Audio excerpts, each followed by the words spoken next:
That's it. Anytime they don't get their way, they're like a petulant child, but a petulant child armed with nukes and unlimited weapons from the most powerful country on the planet. They literally just go, it's murder time. And they strike with unlimited force at whichever group of people that are seemingly the most defenseless. Classic. They did this every single time. They would just hit Gaza extra hard whenever they didn't get their way. Iran would start fucking, oh, I did see this, yeah. As politics grows louder, CNN's Dana Bash has become one of Washington's steadiest voices, pressing for answers, rejecting spectacle, and reminding viewers that the news, not the performance around it, still matters. Yeah. But remember, like, Dana is doing that for her own personal goals here. Like, this is when you're Dana Bash, you're one of the top anchors on the network. You're dropping all pretense of impartiality, and you're totally doing this like smear job, and you're failing to do so. But read the comments under that. It didn't go well. I didn't see the. Oh, you mean under this? Under the PR tweet. Yeah, I know. Everyone was cooking her because everyone knows what she's about. President Trump announced a 2-week ceasefire with Iran, but this morning that temporary truce is looking fragile at best. Moments ago, an Iranian news agency reported Tehran halted oil tankers' traffic through the Strait of Hormuz. Reopening the strait to commerce, of course, was a key part of the deal the president and his administration says Iran signed on to. Listen to Secretary Hegseth this morning. What has been agreed to, what's been stated, is the strait is open. Our military is watching. I'm sure their military is watching, but commerce will flow. One of Iran's demands in exchange was that Israel end its bombardment of Hezbollah targets in Lebanon. The Israelis say they never agreed to that, and the strikes continue today, as you can see here in Beirut. In terms of this latest news, I mean, obviously the ceasefire has only been live for less than 24 hours. And the fact that Iran can still close the Strait of Hormuz in just a whim is going to strengthen the U.S.'s resolve to ensure that it does not control or retain sort of sole control of the strait going forward. And obviously, when it comes to if the ceasefire is still ongoing, when it comes to ensuring a permanent deal, both sides are going to be very far apart on that particular issue. Stephen. Yeah, that's exactly right. The White House spent last night and this morning on a victory lap, declaring that President Donald Trump had pulled off a masterstroke by reopening the Strait of Hormuz. That was somewhat of an absurd claim because the Strait of Hormuz, of course, was open before he launched this war that was opposed by much of the world. But this new apparent closure will undercut the not only the White House claim that Trump has pulled off a massive victory here, and that the Strait of Hormuz issue is not even going to be something that's going to be contentious going forward. I think it shows why a lot of people are arguing that despite all the propaganda coming out of Washington, the United States has absorbed a strategic defeat here, because it shows that going forward, at any moment, even a few hours into a ceasefire, Iran has the capacity to close that strait and create, again, that chokehold on the global economy. So I think it's going to be very irksome to the White House. The question is, how will they respond? Will they try to pretend this isn't happening, that it's just a teething problem? Or at some point, will President Trump's credibility and prestige and red lines again come into play in such a way as he has to take some military action, and then we're back where we were before? Now we're seeing the closure of the Strait of Hormuz. Just talk about how the escalation after the ceasefire last night has only increased. Yeah, there are multiple sensitivities here. There are multiple narratives, not least what we've heard from Pete Hegseth, the Secretary of Defense, not least what we've heard from a whole variety of Iranian officials who both sides claiming victory. So you have that, and it's not clear what precisely has been agreed. Pakistan's ambassador to the UN said that Pakistan's prime minister had sent he didn't describe it as a text on agreement, but an understanding to both the US and Iran, who had agreed to it. He didn't say precisely what was in it. He said that was bounded by secrecy to let the sides work out what are clearly very big differences at the moment. He spoke about the Pakistan's prime minister in his statement having primacy in this situation because it had been accepted by both Iran and the United States. And as you say, Prime Minister Benjamin Netanyahu very clear that he doesn't see Lebanon as part of that ceasefire agreement, which is a difference with the Pakistani Prime Minister. Indeed, Israel launching its heaviest, by its own statement a few hours ago, its heaviest strike on Hezbollah targets inside of Lebanon, some of them deep inside of Beirut, coordinated against 100 targets.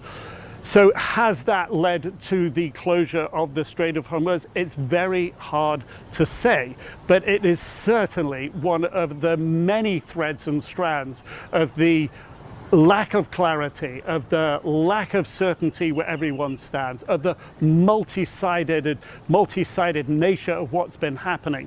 Iran has, it appears, sent missiles and drones against a variety of targets in the Gulf today, long after the ceasefire.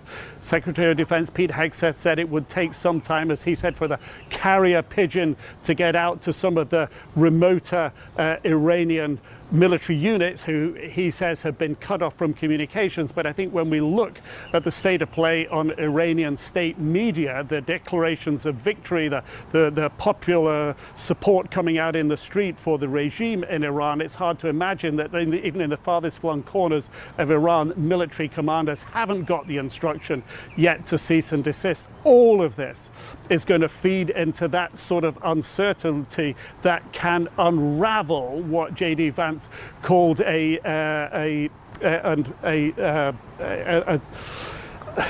precise words were a sort of an unstable ceasefire. A fragile was his precise word, ceasefire.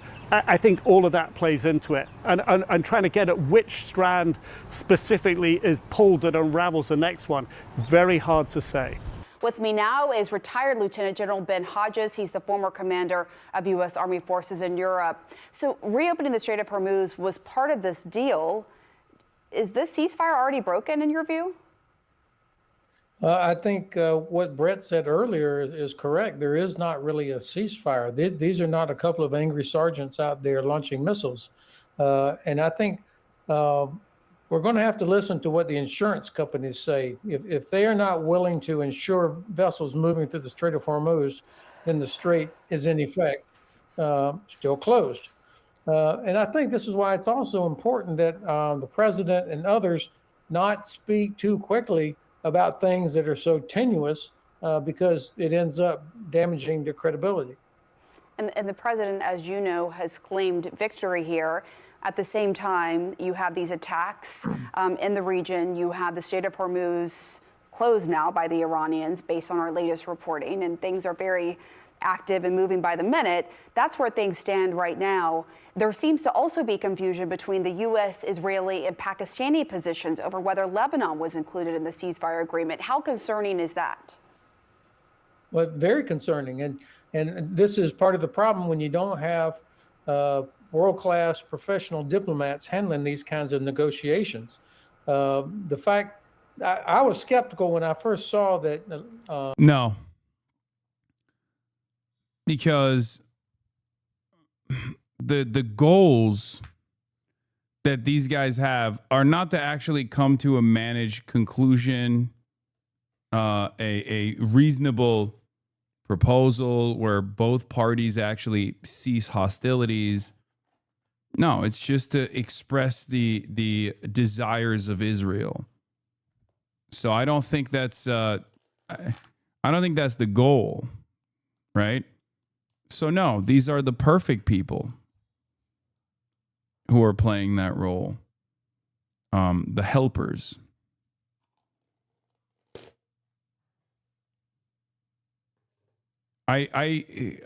obviously, yes, like Kushner and fucking Witkoff are not like real diplomats or real negotiators. They're not, but they're not supposed to be. Just as from Trump's position, he doesn't want like a competent person to lead the Department of War, formerly known as the Department of Defense. He wants a loyalist. He wants an absolute dumbass that will never question his goals. And that's precisely what's happening here too. Emmanuel Macron came out. Wow, turns out he has still some kind of fucking interest here. I've just spoken with the Lebanese President Joseph Aoun and Prime Minister Nawaf Salam. I expressed France's full solidarity in the face of the indiscriminate strikes carried out by Israel in Lebanon today, which resulted in a very high number of civilian casualties. We condemn these strikes in the strongest possible terms. They pose a direct threat to the sustainability of the ceasefire that's been reached. Like, even when they finally fucking speak out against Israel, like, look at how ridiculous this is. Dog, they've been doing this nonstop. The fuck are you talking about? They invaded Lebanon and they're striking further. Like, what do you mean? You should have said this when they actually blew past the ceasefire the first time the ceasefire was supposed to be implemented. That was like, what, 6 months ago? I reiterated the need to preserve Lebanon's territorial integrity and France's determination to support the efforts of the Lebanese authorities to uphold the country's sovereignty and implement Hezbollah disarmament plan. Yeah, a lot of condemnations today of Israel by European leaders for its bombardment of Lebanon. I wonder whether this also would have happened had Iran not made a ceasefire in Lebanon a condition for the larger ceasefire between Iran, U.S., and Israel. I just had a long phone call with the president of Lebanon, General Joseph Aoun, to whom I expressed solidarity with the Italian government for the unjustified and unacceptable attacks he's suffering from Israel.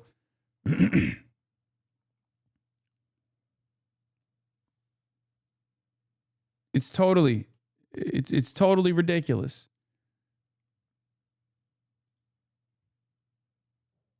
Yeah, no, they're frustrated that the strait is closed, right? That's probably what it is.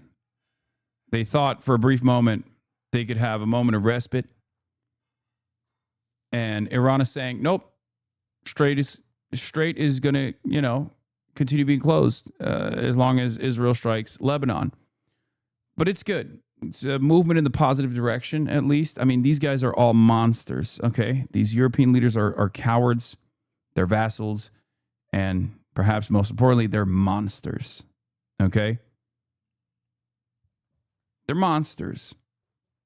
It's clear that the only reason why they're doing this now is because Iran packaged Israel engaging in a cessation of hostilities with Lebanon as a commitment to reopening the Strait of Hormuz.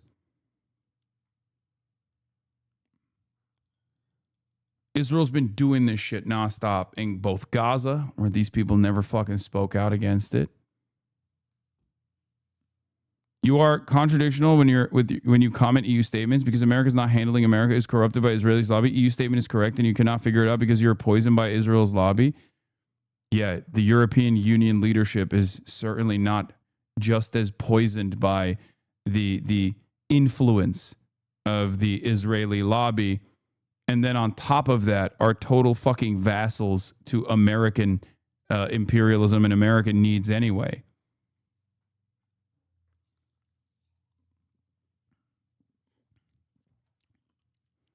Europe has an opportunity to chart a different path.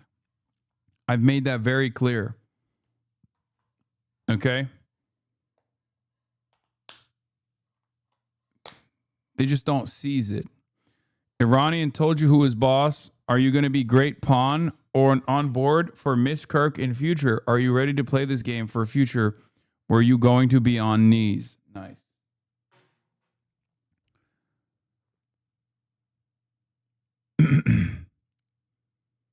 EU leaders acting like they're at the table and not just vassals. Asian Century update. The entire mediation process for this conflict was managed by Pakistan, China, Turkey, and Egypt with no active input from any European country. Yeah, this is the other side of it as well. I welcome a 2-week ceasefire the U.S. and Iran agreed to last night. It brings much needed de-escalation, says Ursula von der Leyen. I thank Pakistan for its mediation. Pakistan's at the table. Pakistan's in the bod. Okay. Now it's crucial that negotiations for an enduring solution to this conflict continue. We will continue coordinating with our partners to this end, except you didn't do shit. And now you got some condemnations coming in.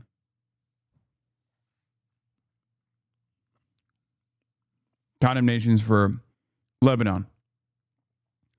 But like I said, it's a step in the right direction. As long as European leaders remember that as middle powers, especially if they're united, they have tremendous opportunity to apply pressure to America and Israel, then it's good. But of course, do they have the interest in doing so? That's a whole different question. I don't think they do.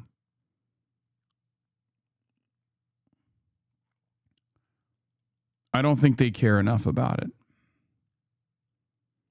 Hopefully, time will prove me wrong.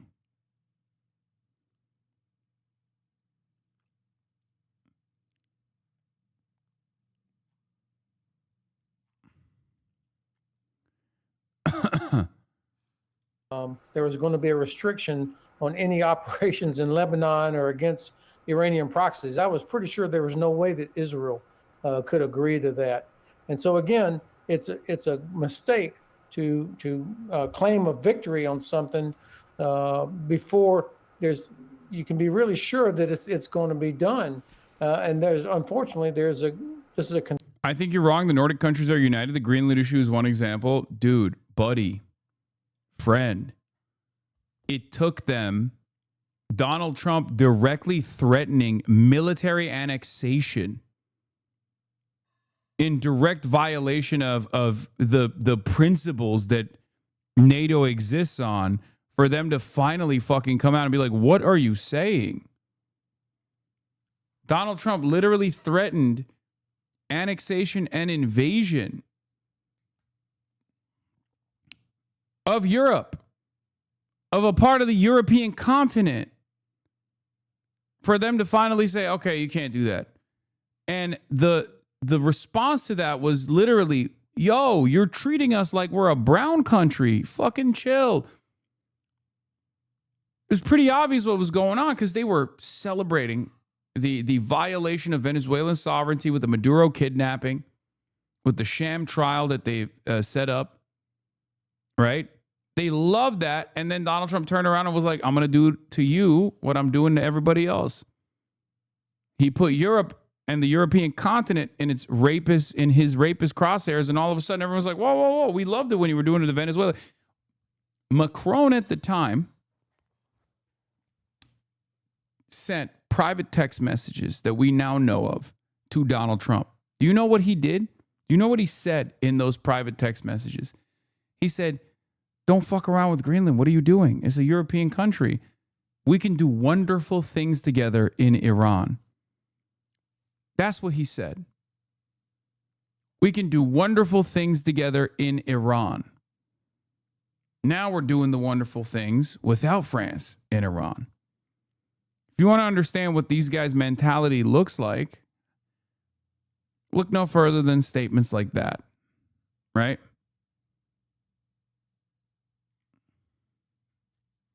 Consistent problem with the administration of making claims about things that are just not the case, and that only damages us in the long run. CNN's Anna Kuba joins us live now from London. So, Anna, I mean, listen, just in terms of where oil prices have gone, I mean, obviously after that ceasefire deal was announced just yesterday, we saw Brent crude, that we have it on the screen, and WTI all trading lower. They're roughly around $95 a barrel. Obviously, it's going to take some time, despite technically the fact that even yesterday the Strait of Hormuz was open. We all knew that it would take some time. Yeah, this guy's really good. Esfandiar. Batman Gilij.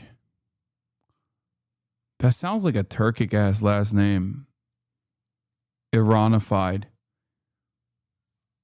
Probably not. Maybe Batman is actually not a Turkish word. Batman is Batman, but also, it could be Armenian maybe? Or maybe Azeri? I don't know. Anyway, whatever. Iran needs to know that Trump can control Bibi. That is the single most important factor in any kind of durable peace. Forcing Israel to stop hammering Lebanon is the test. If the administration doesn't understand this, there's really no chance that the ceasefire will hold. And he is absolutely right.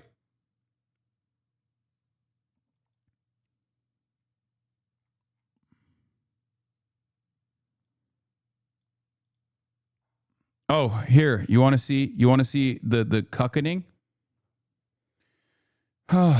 You want to see how cucked Europe is? Here's Mark Rutte, NATO chief.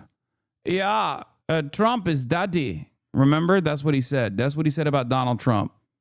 Okay, Mark Rutte. Yeah, okay, let's hear what he had to say. Jake Tapper asked him a good question.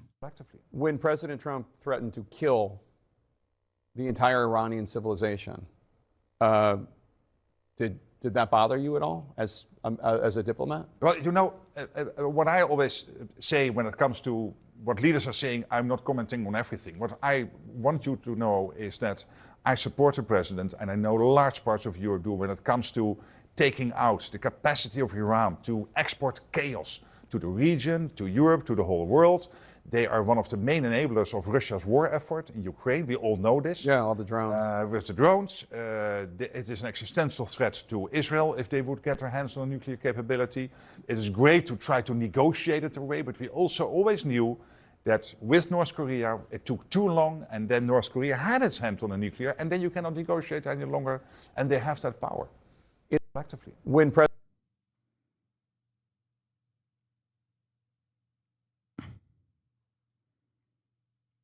Yeah.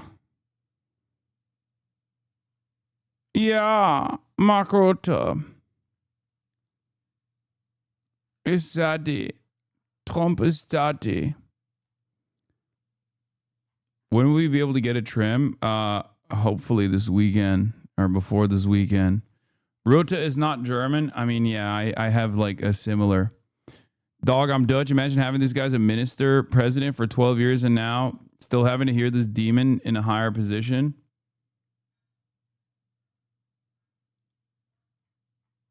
My number one op, Austin Ox, New York Post, trying to smear Hasan saying he's from California when the real dirt is that he's from New Jersey. California influencer embraced by Dems went on racist anti-Asian rant. Viral video reveals. It's so funny.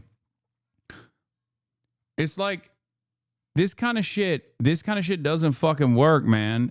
Yeah, racist anti-Asian rant, and the rant is me shitting on some fucking crazy MAGA supporter that's like, we need to literally kill immigrants, and Donald Trump is going to do that. Yeah, I don't give a fuck. You know? Go ahead. Go ahead, dude. Good luck with this. It's like, you're fucking New York Post, man.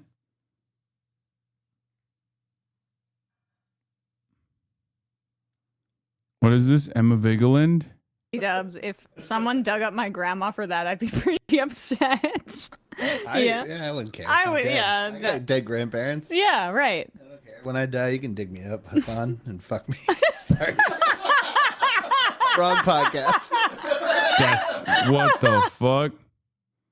I see you avoiding going to New Jersey for Annalie May and Adam Hamawi. We're noticing you won't step back into your homeland. Okay, dude. Hasan specifically is gonna. You can, Hasan, yeah. Is the first guy you're gonna go to that will fuck your corpse. Well, that was the premise of the whole thing. No, I mean, any other schmuck. I mean, it better be a Twitch celebrity. Not anybody disrupting my somebody with the guns sleep. to dig 6 feet deep. Brian's fantasy. That's insane. Oh, I hear the. Don't kink shame me. Yes. I hear the soil being removed from my coffin. I'm getting more and more excited. Honestly, this anti-necrophilia mood on it's so toxic on the left. Dig me out, Hasan.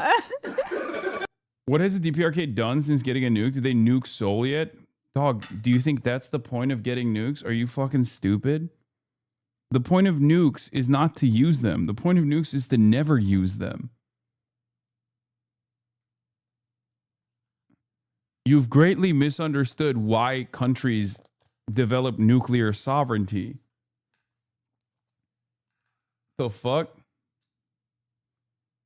I guess that's, oh, it's sarcasm, Mr. Hasan. Oh, got it. Yeah, the only country that developed nukes to use them is the United States of America, ironically enough. We're the only fucking psychopaths that use nukes on civilian population.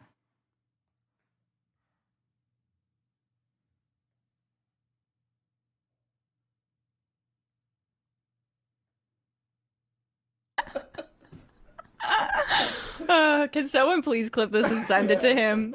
Oh, God. I think he'll get a kick out of Just it. want to say that was the initial I am. Hasan was the example. That's where that reference came from. Scott Croissant says that's so valid, Brian. Thank you. I feel seen.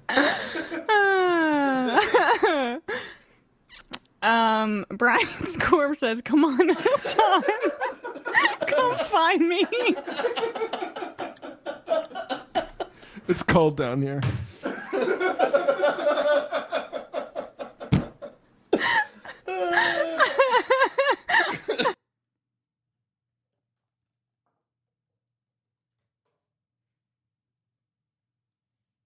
They aren't joking. Yeah, they're going to clip this out of context and start attacking them too. All right, let's keep it going. To sort of recoup the 20% of global oil that was lost during the war. Now that there is this fragile ceasefire and things do appear to be volatile and the strait is closed technically at this point onwards, just walk us through what that means for oil prices going forward, Anna. Well, you're right. There was an enormous amount of optimism in markets, plunging oil prices, but we're still high. You know, the prices are still high. They're still not what they were before the war. Brent, the global benchmark, was around $73. Now we can see there it's around 94. So there's still a way to go. And the terms of this ceasefire or the way it's playing out currently, as you've said, are incredibly volatile. We're seeing that because of these strikes in Beirut, Iran is now saying that oil tankers can't get through the strait. And already the terms of the strait reopening as a result of this ceasefire were, causing some really big questions for oil traders and for buyers. And that's because Iran was saying that it was still going to make sure that oil tankers were passing the strait in coordination with its military. And that raises questions as to whether we're going to see a similar dynamic play out, as Iran not allowing ships that have any sort of link to the US or Israel, whether they be insured or owned or crewed by countries that are aligned with Israel or the US. Is that still going to be the situation? And the big question mark about tolls. There were lots of reports around certain ships paying up to $2 million. That was a figure that was being bandied about to pass the strait. And now we've got reporting that says that Iran and Oman are thinking about allowing ships to pass through if they pay a transit fee. So I think that probably explains why we've seen these enormous falls, because of the ceasefire itself, but not really back to where they need to be, which is where they were before the war. Massive destruction in the heart of Beirut, in the centre and the west of the city, bustling residential and commercial districts, not just the southern suburbs, the Hezbollah strongholds, though they've been hit too. Is anyone in there, a man calls out, hoping for signs of life beneath this rubble, great piles of it. 100 targets hit across Beirut, the eastern Bekaa Valley and the country's south, all in the space of 10 minutes. Israel's largest attack since the start of the war. Bro, why? Why do you keep saying this?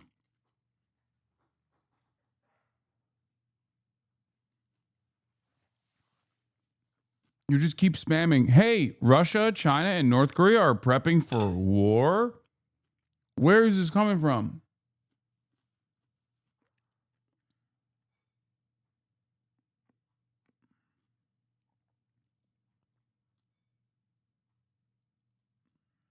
And weeks in the planning. I've said temporary ceasefire with Iran wouldn't include Hezbollah, and we continue to strike them with all our might.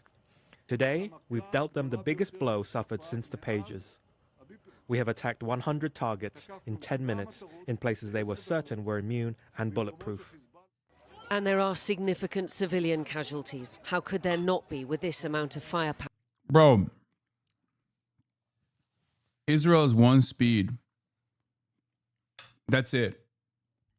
Anytime they don't get their way, they're like a petulant child, but a petulant child armed with nukes and unlimited weapons from the most powerful country on the planet. They literally just go, it's murder time, and they strike with unlimited force at whichever group of people that are seemingly the most defenseless. Classic. They did this every single time. They would just hit Gaza extra hard whenever they didn't get their way. Iran would start fucking retaliating after Israel would like blow up an embassy or something, and then they would hit Gaza. Now they're doing it to Lebanon.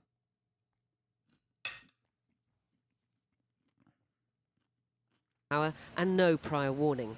Hundreds Just can't go killed, on. More than 1,000 wounded. It's a crime after crime. They are martyrs. God bless them. What can we do? We are doing our duty. This is a crime. The state has to do something. This is a separate skirmish, Donald Trump has said, of Israel's fight with Hezbollah, not part of the deal he'd struck. But Iran wanted the guns to stop with this war too, and will be weighing its response. For Israel to hit Lebanon this hard at this point suggests that it is trying to inflict maximum damage on Hezbollah while it still can and before it is forced to stop. We're 10 kilometers from the border here. This is one of those northern communities that has seen its fair share of Hezbollah strikes. And it is... Why are we... I mean, I know the answer, but it's crazy that they're still literally presenting this as though like there's a real military purpose. Like, no, man, they're not striking against Hezbollah. They're just killing civilians.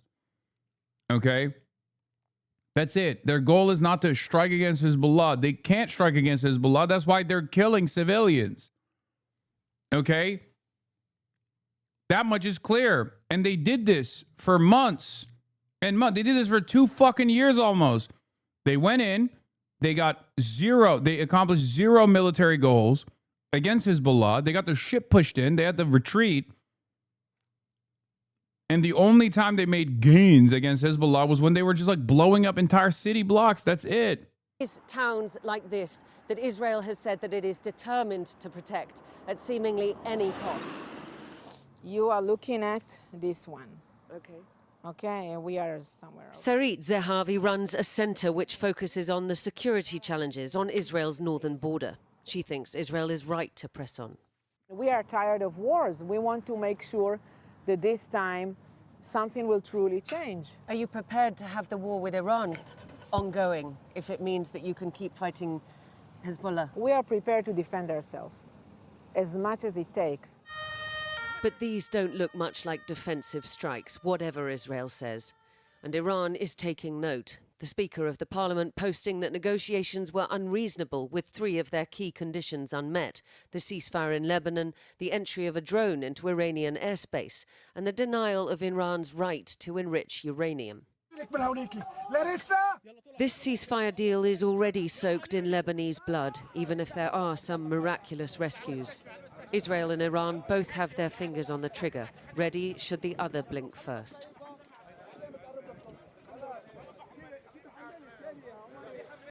Ceasefire looks like very good news for the global economy. Very good news for anyone filling up at a British petrol station too. But there's expectation and then there's reality. Reality is a bit messy. We'll talk about why that is. But first of all, look, here's the good news. Oil prices. They had been going up, of course, because of this conflict, going up very sharply. They are now going down. They're still higher, way higher than they were before, but at least they are not still going up. And that's the same for gas prices too. They are coming down at the same time. Now, that is because a lot of this relies on passage through the Strait of Hormuz. And here we're going to start talking about the reality. This shows traffic through the Strait of Hormuz. Again, you can see exactly when the war started. That traffic really plunges. That's why it was such a threat to the global economy, to people filling up petrol here and all around the world. So what has been happening since the Strait was declared open? Well, we've been tracking this using marine traffic.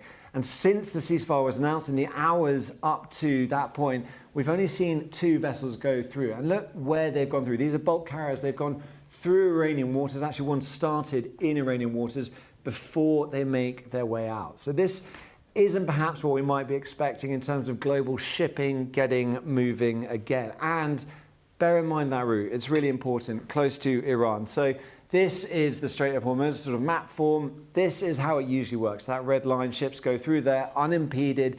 They just go about their normal business, and that means you can get a lot of volume, a lot of stuff in and out. This green dotted line is the Iran-controlled route. We've seen ships taking that throughout this conflict. The fact that even with the Strait open, ships are still taking this route suggests Iran is maintaining control. So what is happening here? If the Strait's open, why aren't ships going through it? Well, there's a lot of uncertainty. A lot of that is down to maybe different statements, different conceptions of what opening the Straits means. We've got Donald Trump on the left, his statement, and Iran's foreign ministry on the right. We don't have to... I mean, I think it's pretty clear what it is, right?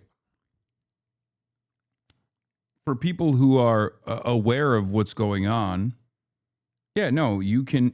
well, in the initial ceasefire proposal, it was very obvious that, like, Iran, as long as you pay a toll to Iran, you can get safe passage.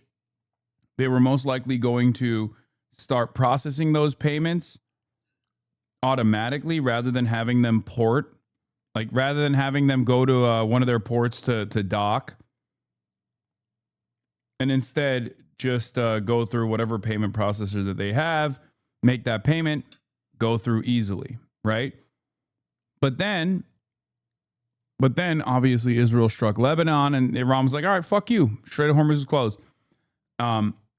Anyway, there's a new statement from Trump. President Trump issued a statement following his meeting with Secretary General Rutte. NATO wasn't there when we needed them, and they won't be there if we need them again. Remember Greenland, that big, poorly run piece of ice. Awesome. I like that he's threatening the European Union and threatening NATO allies by, once again, threatening to invade Greenland militarily. Yeah, that's cool. He's giving the game away, right?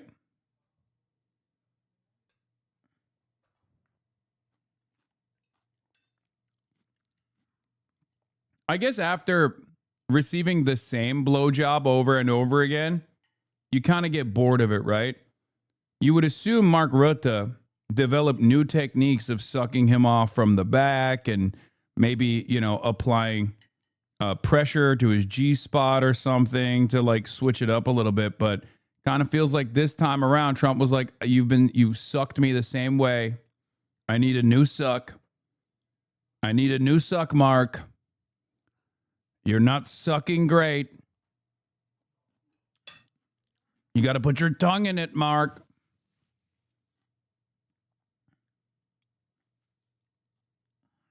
Bring in Laura Loomer. She's a free spirit. She will lead the way.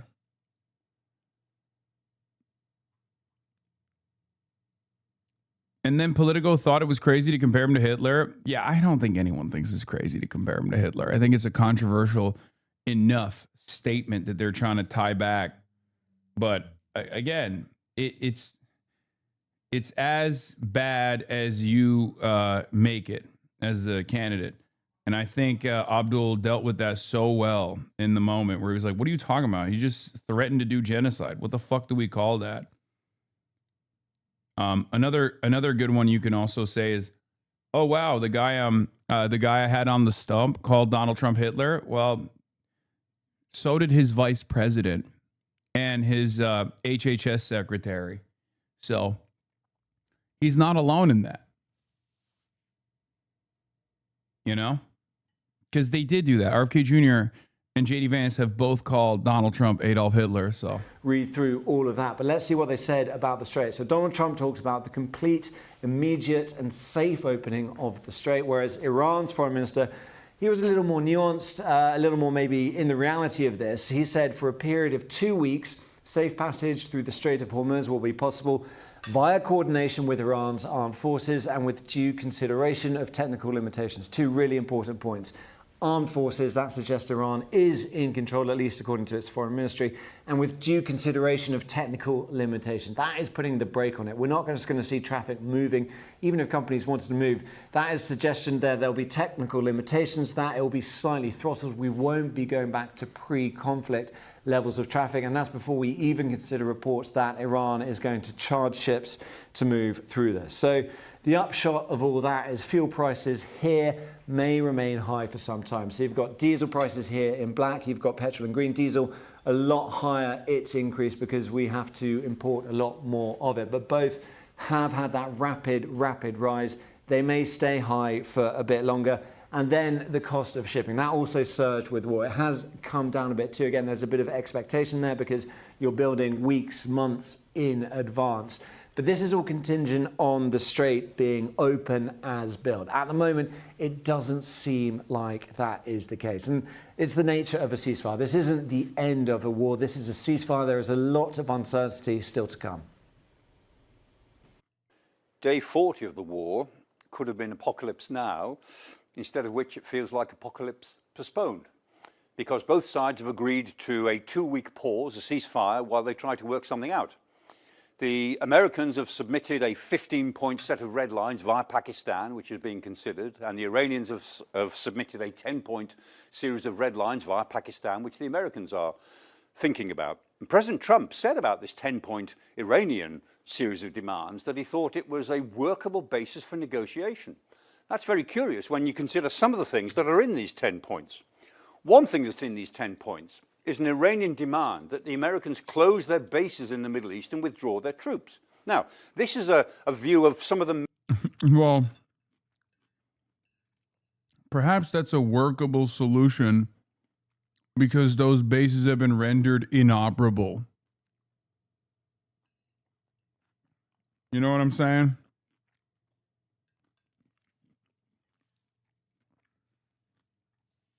Like, what are they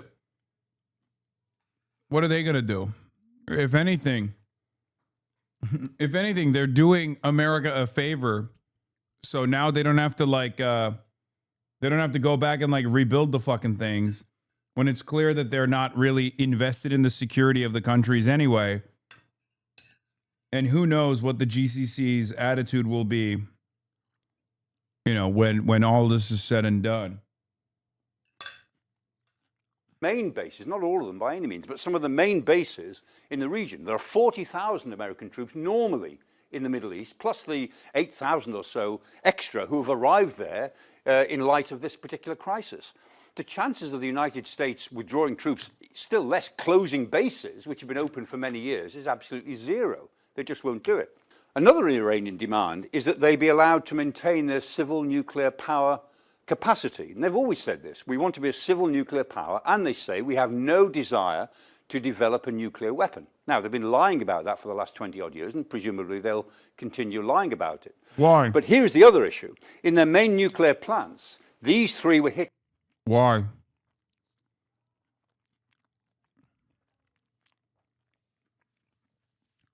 Why are they lying?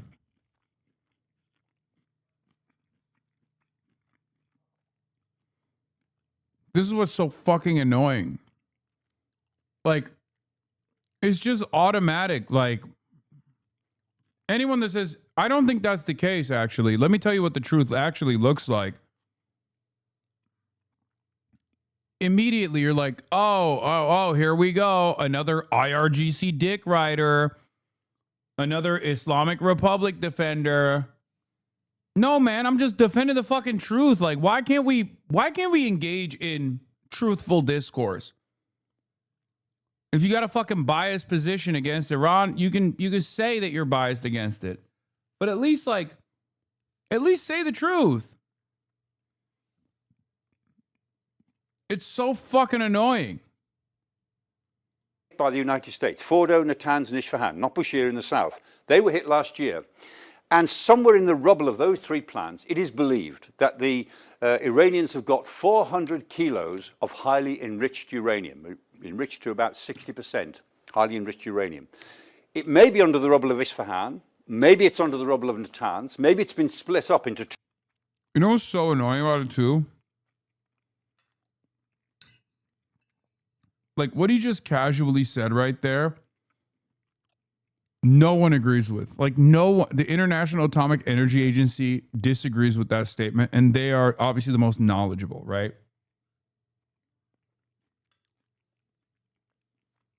The only people that repeat this lie, or where this lie comes from, is Israel, and also by way of Israel, America. Your own governments don't believe this. It's just so stupid.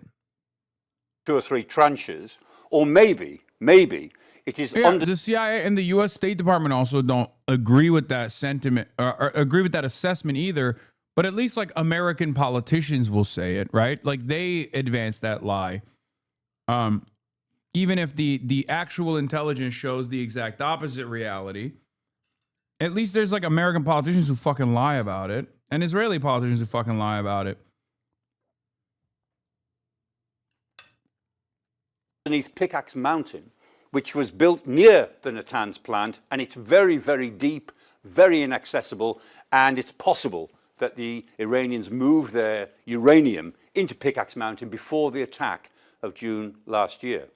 Either way, the United States is not going to get its hands on this 400 kilos of highly enriched uranium, whatever it says about Iran's nuclear ambitions for the future. Yeah. But of course, it's so funny because the source that they're using to talk about where the power plants are is the International Atomic Energy Agency, an agency that's supposed to be tasked with like covering the nuclear programs and nuclear arsenal of every one of these countries that has them. And 90% of their work revolves around Iran for some reason, partially because North Korea won't allow them to their facilities. It's not fucking stupid. And also partially because Israel doesn't even admit that they have nukes officially. So it is a spy agency, 100% for the record. And not only that, but there's there's a lot of suspicion that the reason why Israel knew exactly who to kill in the Iranian nuclear program, like civilian scientists, was because they got the data from the International Atomic Energy Agency, for the record.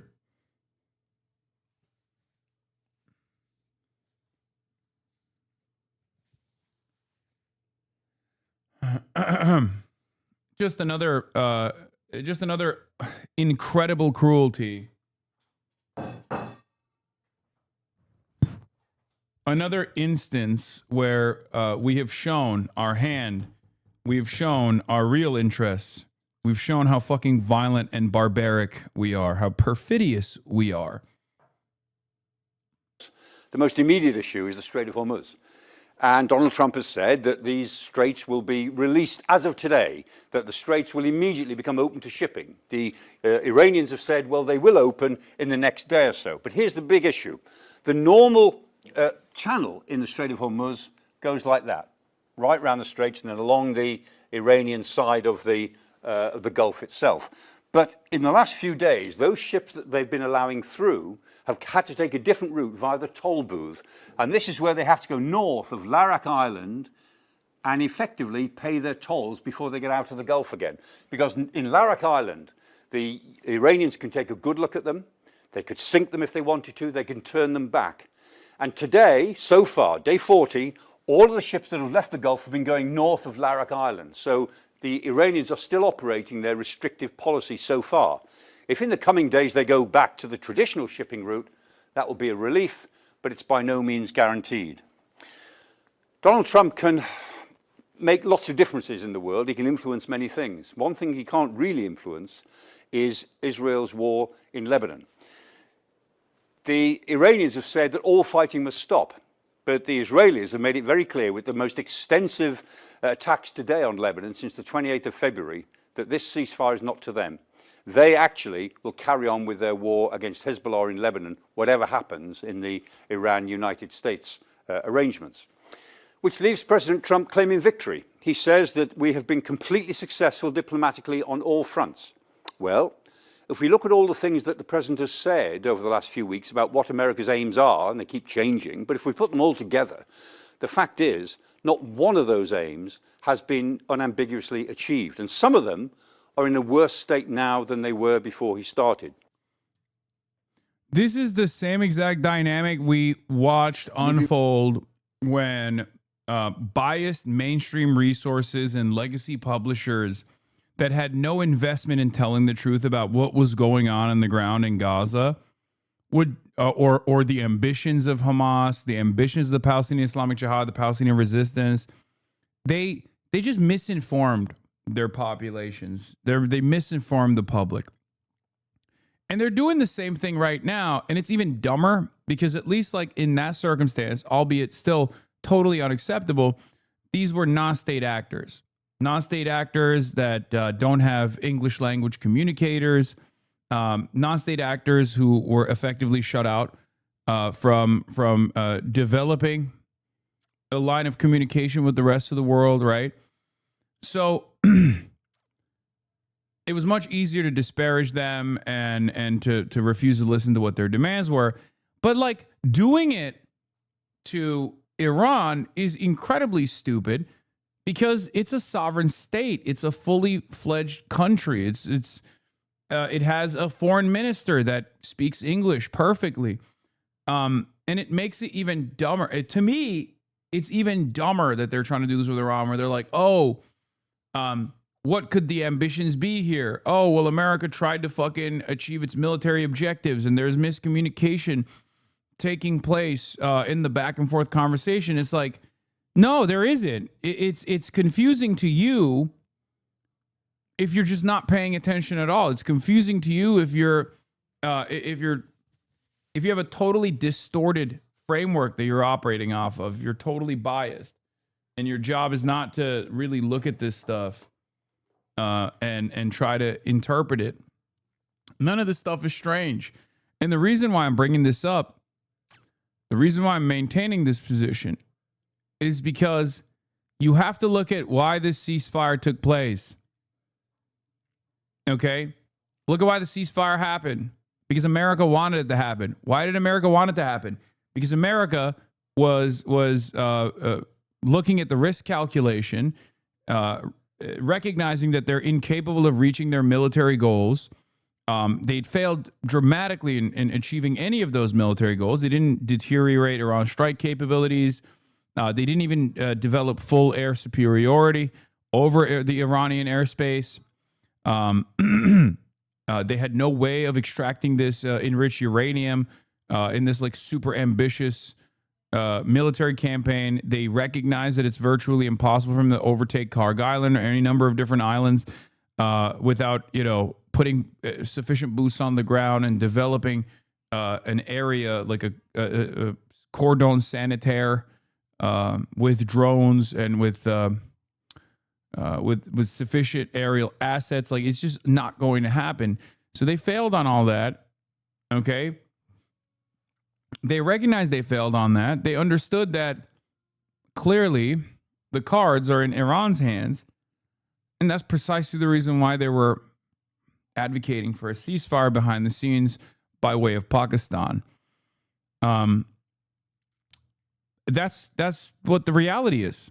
So any kind of conversation around this, like, oh, well, we don't know why America engaged in this. Like, well, we do know why. We know why. It's not dissimilar to the 12-Day War, when the Israeli defense munitions were deteriorated, and America had to literally stop Israel. America had to tell Israel, enough. You don't have enough munitions to defend yourselves. Ironically enough, this time around, it's been much longer than 12 days because they brought in a lot more naval assets. And even then,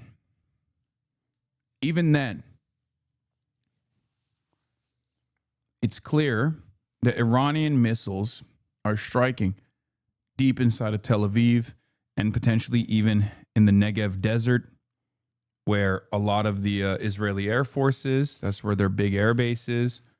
And we don't even know what kind of assets that they've been able to destroy. We've only seen the success on the runways of Saudi Arabia, Kuwait, and many other places. We don't know how successfully they've destroyed the Israeli fleets that exist. We only have suspicions. And also on top of that, they are capable of striking industrial areas and whatnot. And it's clear that Israel is getting cooked. But they're so fucking insane that they think, no, we'll get into the suicide pact as long as America is by our side. As long as we can achieve our main objective, which is to destroy Iran, rip it apart piece by piece, without any care or consideration for what happens to the 93 million people that live there, right? They'll do it.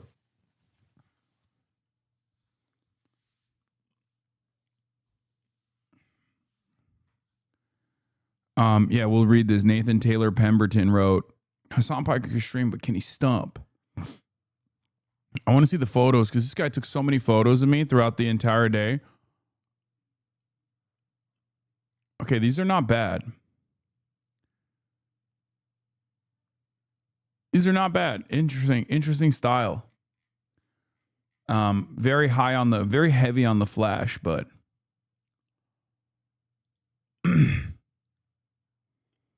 I do wonder if there's credence to the theory Israel's also trying to degrade America's presence in the Middle East. No, fuck no. No, not at all.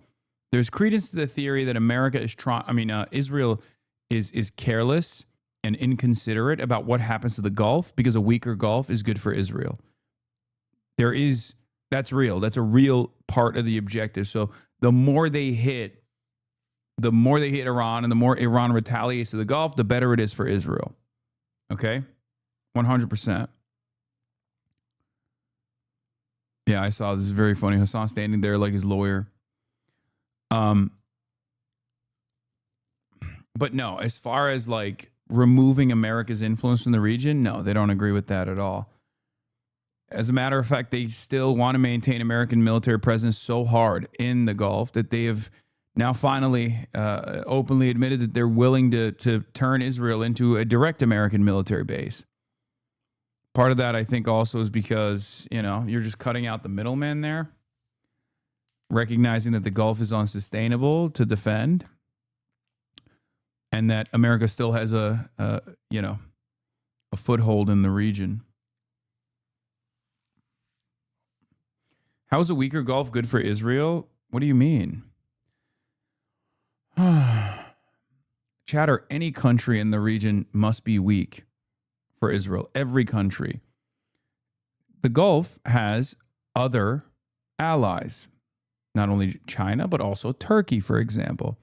Israel wants to destroy Turkey. Turkey's next after Iran. They've already Babe Ruth style called out their shot. Okay? That Turkey's next.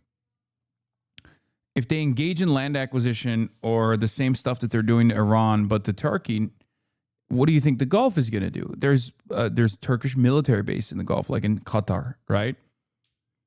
Let's say somehow Israel was able to convince America to pull Turkey out of NATO or something, right? This is hypothetical. It's fucking ridiculous. Not going to happen, most likely, but, that's the explanation for your Israel hate. Buddy, what's really funny about that is I've been far more critical of Turkey for literally aligning with Israel. This is a relatively new phenomenon from the Israeli side. You don't know anything about anything.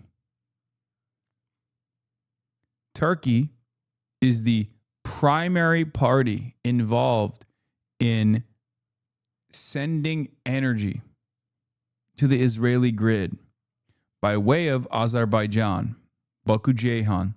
There's a pipeline that goes from Azerbaijan into Turkey to ports on the southern point of Turkey with Turkish ships, Turkish tankers that take the oil and gas and deliver it to the Haifa port in Israel.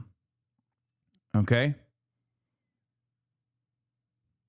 The fleets that do this are owned by Erdogan's son or son-in-law, one or the other. I can't remember.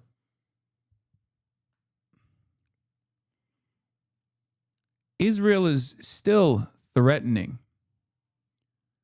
to destroy NATO and Turkey, because Turkey still has some semblance of sovereignty as a regional actor. America lets it happen because it's a reliable vassal state for American interests in the region, and Israel doesn't like that.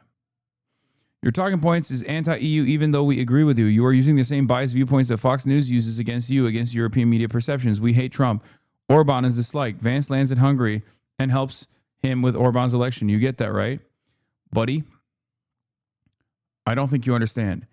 I know Europeans, I know regular Europeans despise Donald Trump. I'm saying your leadership is cucked, okay? And it's something you should understand and be sympathetic to, because I'm an American citizen and my administration, my government is nowhere near as responsive as European liberal democracies are supposed to be, okay? At least I know that we don't have a real democratic process. Europe, I believe in, okay?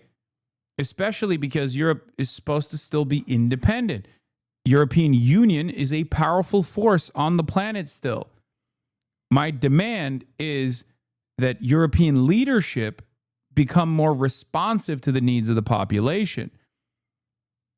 That is very different than whatever the fucking Trumpian argument against Europe really is.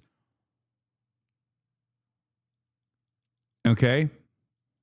I've never, as a matter of fact, the reason why I say EU is so cucked is because I am totally aware that the European population wants changes. The European population is demanding changes, sometimes even more aggressively than my countrymen do, right? Look at what's happening in Italy with like strikes at ports and general strikes that take place to make demands of the Italian government to decouple from Israel, right? And yet, why do European leaders refuse to listen to those demands? Why do European leaders place democracy under threat? It's because they're vassals. They're vassals to slaves to both the interests of capital, just as our leadership is slaves to international capital here in America, right? European leaders are no different. But they're also slaves to America, and by extension of America, to Israel. And that's precisely the reason why the overwhelming majority of European population's demands are never addressed. And instead of leaning into those popular demands, deciding to cut away from the United States of America, deciding to develop sovereignty and dignity for yourselves, for your nations, show the world that middle powers, when aligned with one another, can actually build a powerful coalition.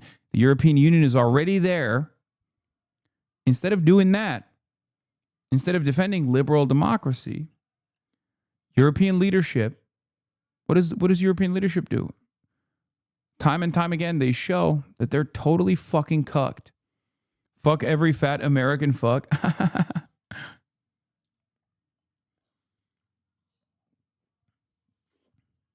And the same goes for Mark Carney. Right? Mark Carney is the exact same situation. It's unbearable to watch. I, as an American, hope that one day these middle powers can rise up against America and demand changes. That's what my goal is. I'm saying this as an American. I'm saying show your might. Show your power. Develop dignity. Develop sovereignty. Say no to America so that we are forced to retreat. So that hopefully we'll have more responsive politicians that will focus on American needs rather than advancing the needs of empire that don't help everyday Americans, but instead only help the needs of capital owners. מדינת ישראל השיגה הישגים אדירים, הישגים שעד לא מזמן היו נראים דמיוניים לגמרי. יש לנו עוד יעדים להשלים. I hate this fucking asshole. Every goddamn day, bro. He's like, oh, we are a great power now. We're dominating the world. Look how much I'm fucking up Donald Trump. Look how much I play him like a fiddle in Hebrew. And then in English, he's like, America, we have delivered great sacrifice for your safety and security. We are dying every day confronting head on the dangers of Islamic terrorism. And then in Hebrew, he's like, oh, these Americans are so fucking fat and stupid. I know personally because I lived in Philadelphia and I hate the birds. Okay. I would never say go birds. And also simultaneously, I love dominating American politicians.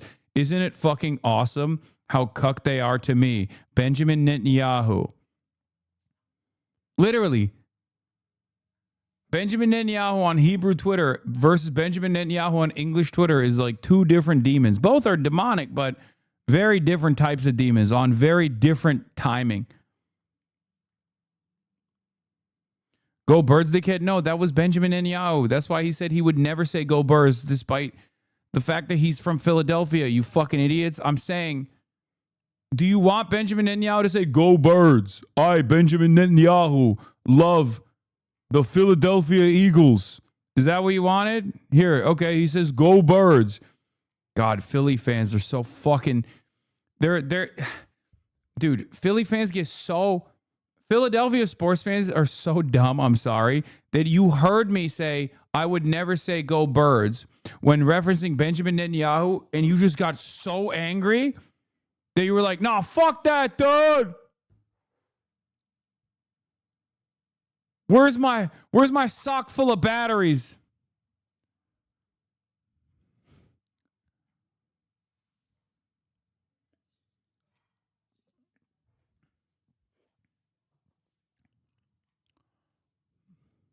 So funny.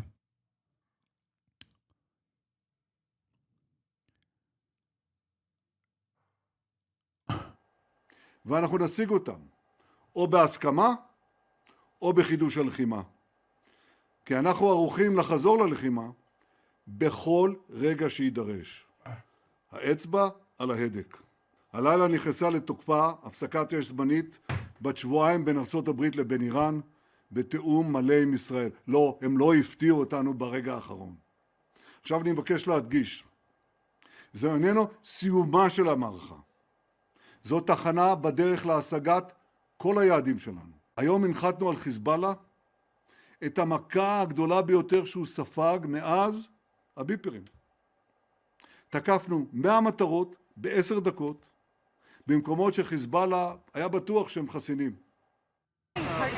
Go ahead, yeah. There seems to be a disagreement about whether Lebanon was included in this proposal. And the Speaker of the Parliament, who you're going to sit across from the table from Islamabad, has just said that he thinks negotiations will be unreasonable while that war is ongoing. So would you ask Israel to hold off strikes to allow some to respond? Well, first of all, I know there's been some conversations between the Israelis and the leadership of our country